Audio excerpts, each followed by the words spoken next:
Morning. I'm very excited to be here today to take you through my journey to solve one of the most horrific mysteries of our time. I'm also excited because, frankly, I grew up in New York, and I'm happy to be back to New York. I spent the last 14 and a half years on the West Coast, which is where I live today, but it's great to be back. I'll give you a little bit about my journey, my personal journey, my professional journey, and the things we're doing to stop SIDS once and for all. So let me start a little bit with my personal side of life. I grew up here. I have two parents that live with me in Seattle area. My dad was a judge and a mayor on Long Island. You can still see I continue to have my Long Island accent, which I'm proud of, and I don't like to lose. My mother was one of the first female executives at Ziff Davis, which was purchased by CBS during the publishing industry. And so I was born and bred here. But this is a journey that started only a short time ago. Let me start a little bit with my professional life. I worked for IBM for over 18 years, and most recently, in the last 14 years, I've worked for Microsoft, two of the strongest brands in the world and two of the strongest data companies in the world. Particularly focused over the last couple of years on driving large-scale data, and I'm honored to do that for our CEO, Satya Nadella, and his senior leadership team. In that capacity, I drive their key measures around the world, their large-scale data that we use in order to make key decisions, in order to delight our customers and empower them, both their organization and individuals around the world. We instrument all of our products and our data at large scale. We bring that in every single day. In our systems today, we have over 1.5 exabytes of data, and we process several hundred petabytes of data every single day. So it gives you an idea of the size and scale of the organization. I run a data science team, an incredibly diverse, incredibly passionate data science team that comes to work every day trying to delight our customers around the world. In addition to that, I have a personal life. My personal life looks like this. I have 4 amazing daughters. My 24-year-old Emily, 21-year-old Sarah, my 18-year-old Leah, who I just dropped off to college, and my 10-year-old Sadie. And I'm mostly proud of the things that they have done, and they inspire me each and every day. And most recently, in the last 2 years, I was blessed with a grandson, which for me is a huge, huge thing, and you'll see why in the moments ahead. My grandson Kaiser is on the right side. So there's a professional and a personal life to this story that I want you to understand as I take you through this. It started about 14 years ago. 14 years ago, a little over 14 and a half years ago, I moved from IBM to Microsoft. The biggest professional move that I could ever do in my life, frankly, one of the best personal moves I ever did in my life. My wife was pregnant. She was an IBM executive at the time. We were both IBM executives. I ran the integrated marketing communications for sales and distribution for IBM. And my wife ran Linux development, mainframe development. And we were trading kids in airports, as you can imagine. That's always a challenge. And our 4th child was due. And 14 and a half years ago, October 3rd, our son, Aaron Matthew, was born. This picture was taken shortly after he was born. And everything was great. It was an amazing experience. I mean, you can imagine, especially being a Jewish boy from New York, having a son after 3 daughters was a huge deal. Everybody was going nuts. My parents, my grandparents were excited about this. Everything was perfect. And then 6 hours later, tragedy struck. Even after 14 and a half years, I still get choked up by it. The reality is Aaron stopped breathing. They took him to Seattle Children's, which is it's one of the best pediatric research centers in the world. And they worked on him for several days, and several days later, Aaron passed away. And he passed away from something that is probably the worst thing you could tell a human being. He passed away from something that we do not know. We don't know to this day why he died. And that's where my journey began. So what do? You do what you normally do, which is you pick up your pieces, you try to figure out why, make sure your kids are safe, your family's safe, and you move on. And you write checks. You write checks to charity, and you try to give back a little bit. And you look for answers. But mostly you move on with your life. And that's what I did. I moved on with my life until about a year and a half ago. About a year and a half ago, I was looking at this amazing picture of my second daughter, Sarah, hiking in New Zealand.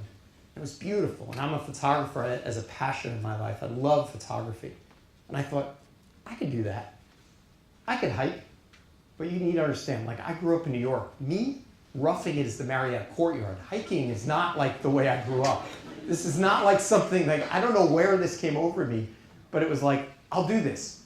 And I'll set a set of goals, and I'll try to move forward on this.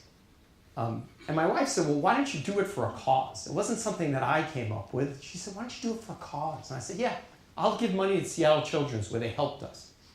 And we started giving money to Seattle Children's, and we started raising awareness of this, and I started learning. And I'm going to tell you a little bit about the learning first and the data behind this, because it's astonishing to me. Let me start with a question. Where do you think the U.S. infant mortality rate is versus the rest of the developed nations in the world? How many people think that our infant mortality rate, with all of our wealth, with all the research, with the amazing researchers and data that we have, is ranked? Is it high? Is it medium? Is it low? High meaning, raise your hands if you think our infant mortality rate, meaning that infants in the United States survive longer than other countries. Raise your hands high. How many people think it's about average? Raise your hands. And how many people think, no, we are more like low end? Raise your hands. This is an astonishing fact to me. The U.S. infant mortality rate, based on the Organization of Economic Cooperation and Development, ranks 32nd of the top 36 developed nations in the world. We're not talking about Afghanistan. We're not talking about Pakistan. We're talking about Germany and France, major developed nations in the world. 6 of 1,000 children die before their first birthday in the United States. This is an astonishing fact that I learned along my journey. 6 of 1,000 children do not make it to their first birthday. This is not SIDS, this is just the overall mortality rate of infants in the United States. This is awareness that we need to make sure people understand so that we can solve these challenges. So where does SIDS fit in? SIDS is the leading cause of death for children from 1 month to 1 year old. What that means is 1 of these 6 children that die before their first birthday die of unexplained causes. And half of them have had an autopsy and they still don't know, and that's what they call SIDS. But unexplained causes, which means 1 of 1,000 children in the United States die every year, and the doctors don't know why. So let me kind of boil this all down to you. Make sure you understand what this all means, because it's incredible that people don't understand that this problem is a big problem that we need to solve. This means since we lost Aaron 14 years ago, 56,000 children died in the United States, and we don't know why. Their parents don't know why. Their grandparents don't know why. Their brothers, their sisters, their friends and family do not know why.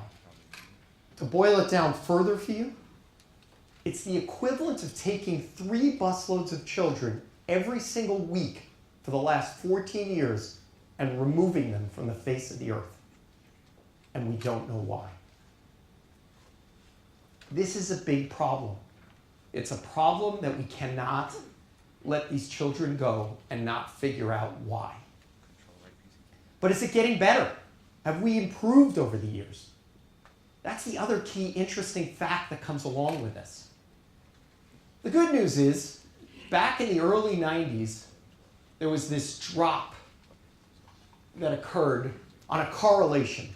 And as most of you are data folks, some of you are not, correlation doesn't mean causation. But there was a very interesting study that determined that there's a correlation that if you take a child and you put them to bed on their back, they have a lower risk of dying of sudden infant death syndrome than if you put them on their stomach. It does not mean that it's a full causation, but it's a correlation.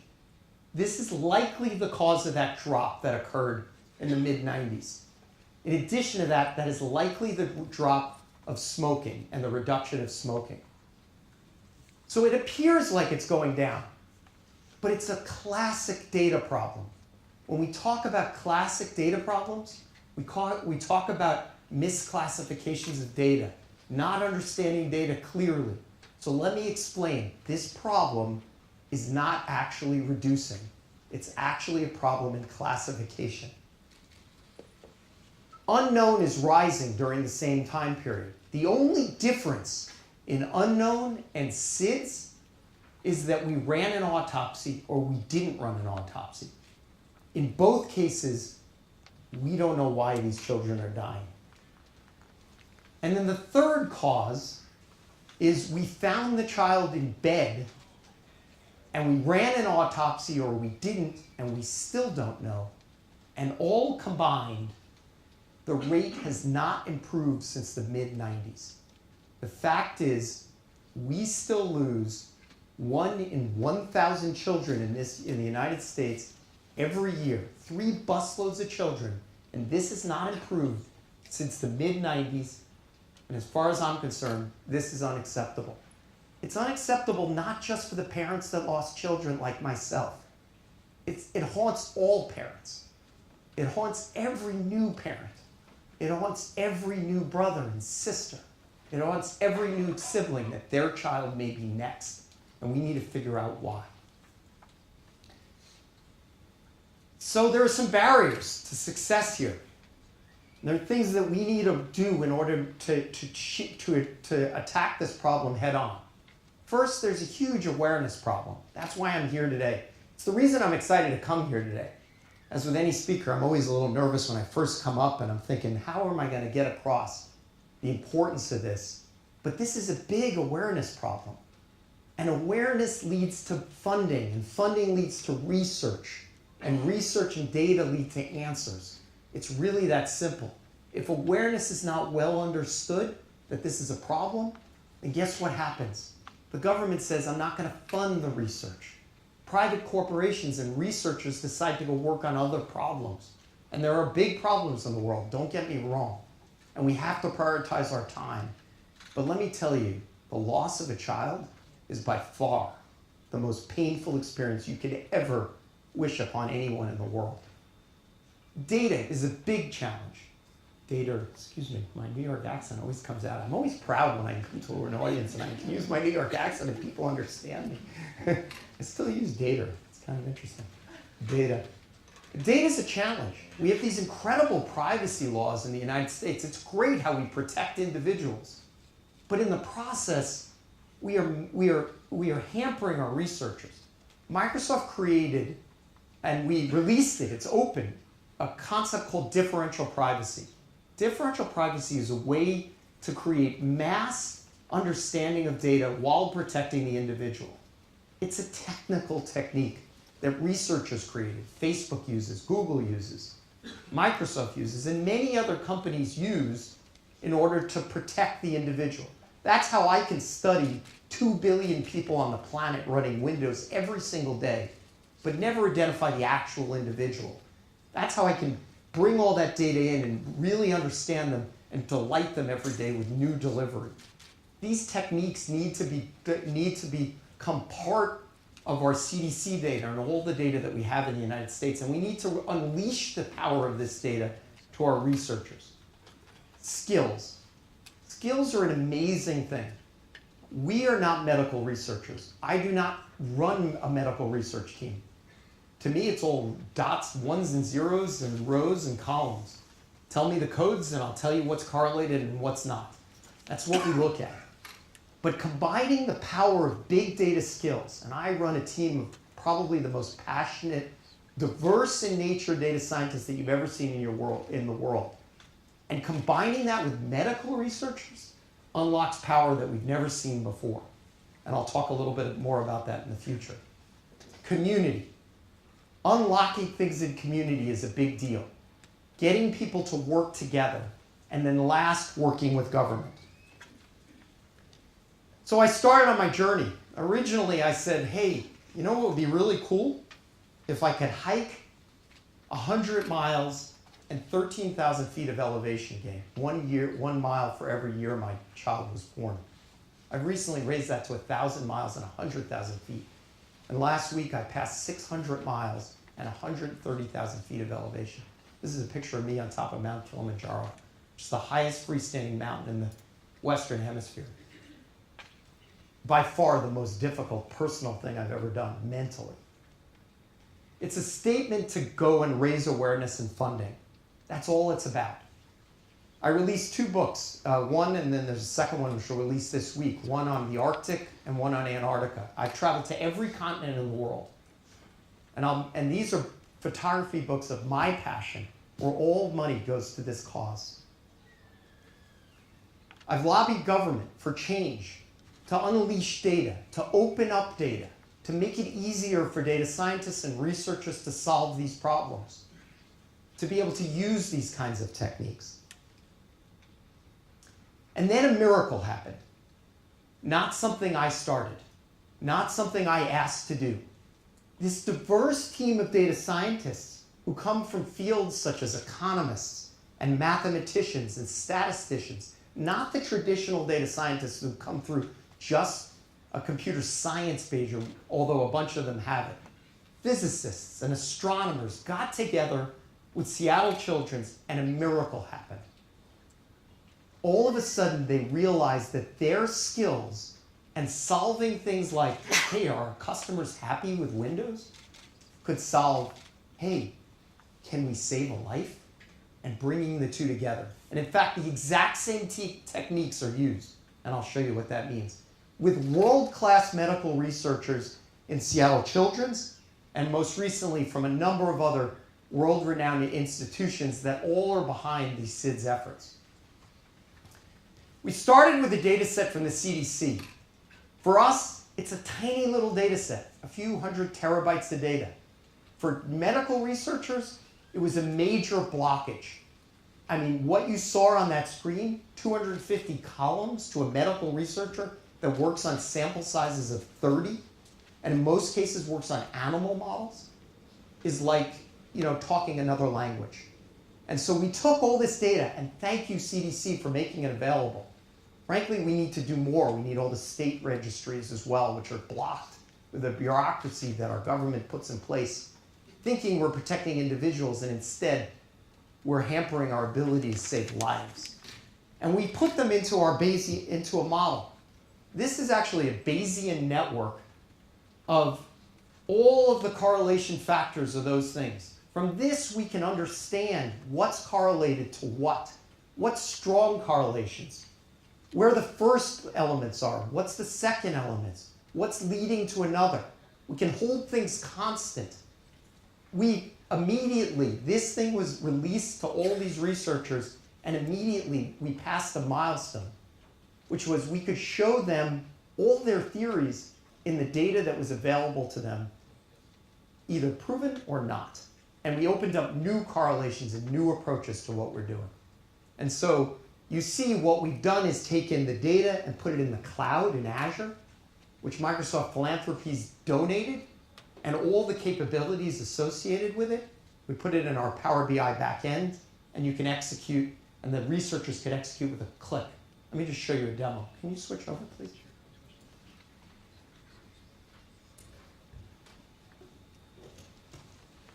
This is the same Bayesian network. This is live data to give you an understanding. Assuming I can go back to the full screen here. So with one click, this mouse is moving on me, and I'm not moving anything. Okay, there we go. I should stay on this screen, is what they're telling me. No, not with one click. There you go. No, I don't think we're going to be able to do this.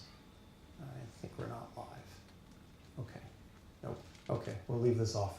Okay, let's switch back to the regular screens. What you're seeing is live data, the ability to connect the things together. And so a researcher can make one click and see their thought processes across the board.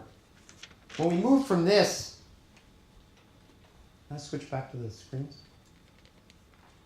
At least I think I can. To where we're going. The second level is personalized medicine. When a child is born, you get an APGAR score. An APGAR score basically says, hey, how healthy is the child?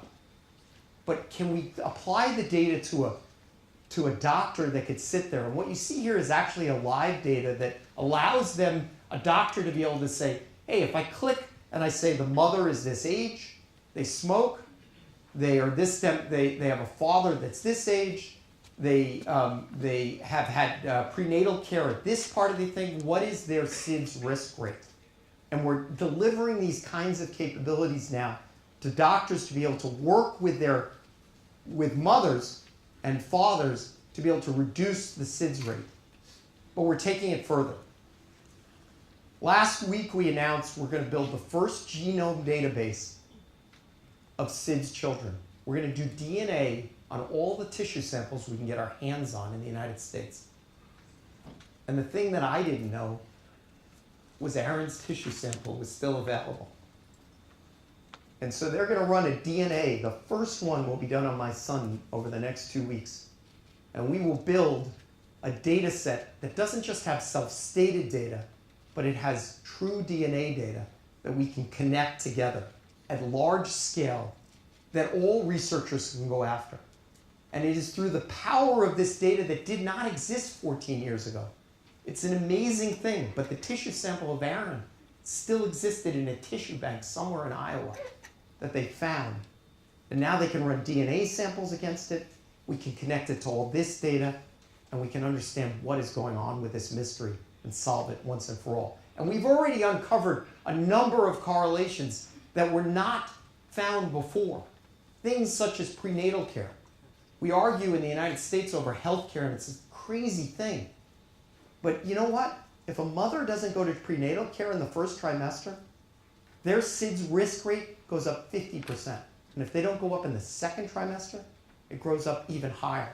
That's not saying that it's a cause. It's likely a correlation of other things, such as the talking about smoking or prenatal vitamins or taking care of themselves. It is likely related to another factor. But the reality is we understand now more in the data in order to solve this than we ever have before. So let me end with a video from on top of Mount Kilimanjaro, where the oxygen level is 50% of what you hear today, what you have today. It'll give you an understanding of how hard this journey is and how important it is. Can you play the video, please? I'll read this because I'm going to get emotional. To my friends and family, today marks a milestone in our journey to stop sudden infant death syndrome, otherwise known as SIDS. As many of you know, I've been hiking against the goal of 100 miles to raise awareness and much needed funds to stop SIDS.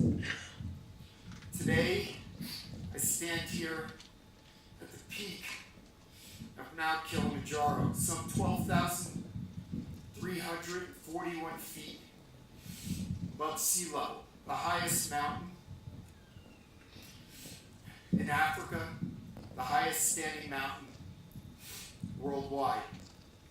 I've hiked over 35 miles over the last 6 days and 125 since I set the goal of 100, easily outpacing it.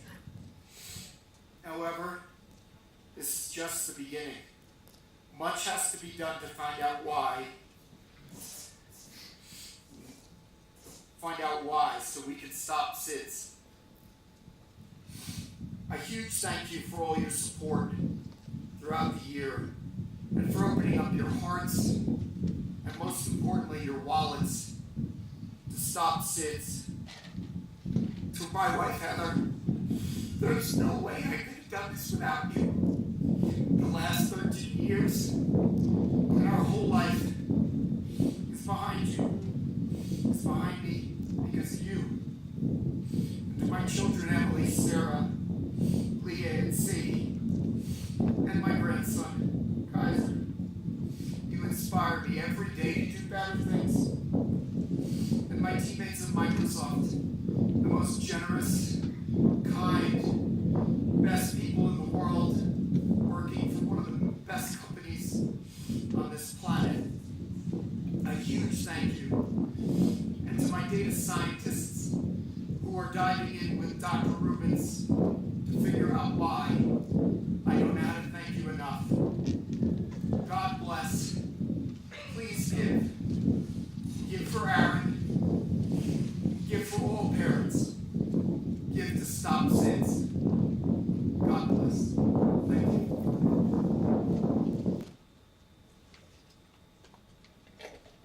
So would you cut back to the others, please?